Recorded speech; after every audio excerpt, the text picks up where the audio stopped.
Bismillahirrahmanirrahim. Assalamualaikum warahmatullahi wabarakatuh.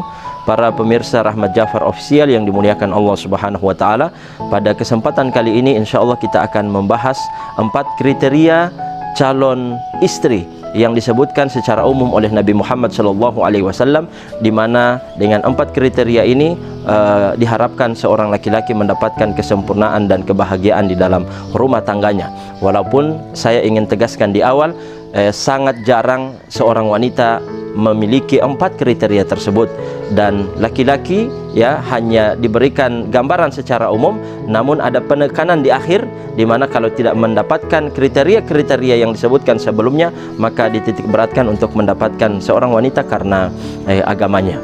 Ya, hadis yang diriwayatkan oleh Imam Bukhari dan Muslim dan Rasulullah SAW, beliau mengatakan tungkahul mar'atu li arba', seorang wanita dinikahi oleh seorang laki-laki karena 4 alasan.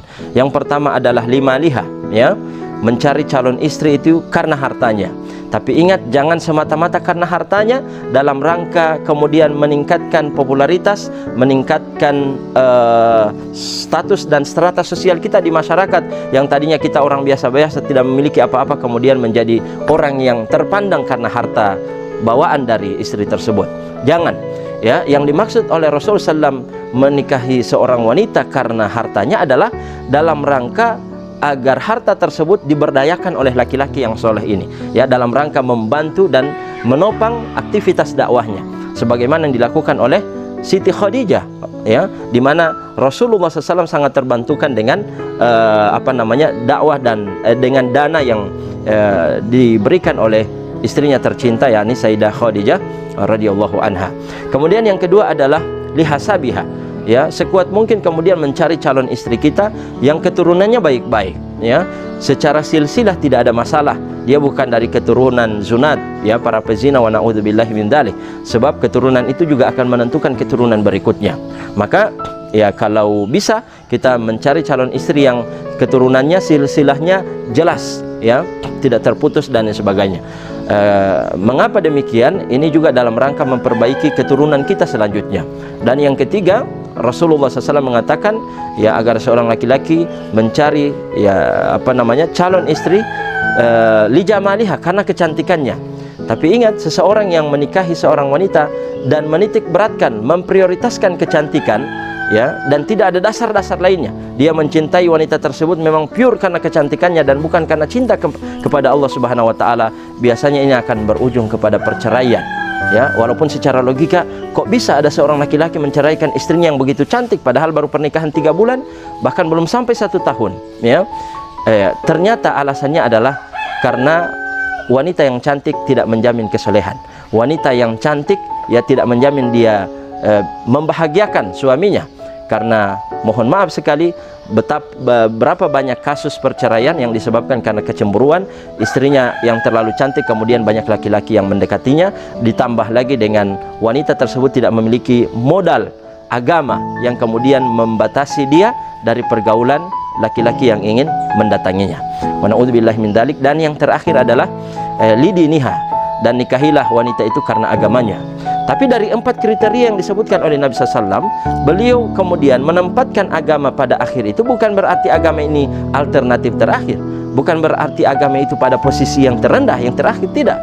Justru dengan disebutkan di akhir itu menutup semua yang disebutkan di awal tadi, ya, karena hartanya, karena keturunannya, karena kecantikannya. Karena pada umumnya tidak ada seorang wanita yang 4 kriteria tersebut melekat di dalam dirinya, jarang sekali terjadi.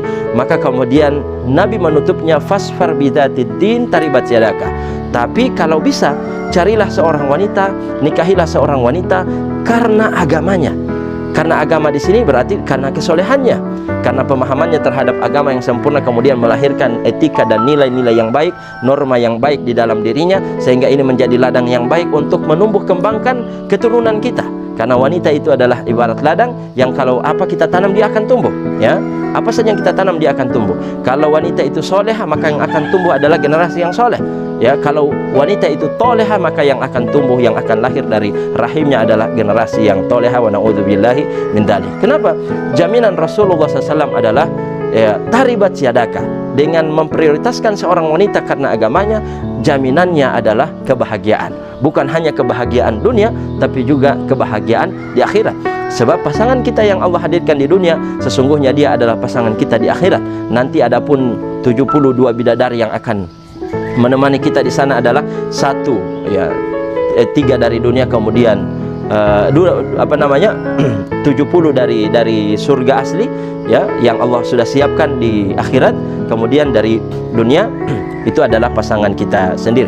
Dan yang belum punya pasangan, insya Allah juga akan mendapatkan pasangan di sana. Yang penting tidak meninggalkan pernikahan disebabkan karena alasan-alasan pribadi, bukan alasan yang berkaitan dengan maslahat umum sebagaimana dilakukan oleh Al-Imam An-Nawawi rahimahullah ta'ala, di mana beliau tidak menikah sampai mati karena alasan menulis kitab, sibuk dengan umat dan sebagainya. Sementara ada orang yang tidak sibuk dengan umat tapi juga meninggalkan pernikahan. Ini yang dapat saya sampaikan, mudah-mudahan bermanfaat. Jazakumullah khair. Assalamualaikum warahmatullahi wabarakatuh.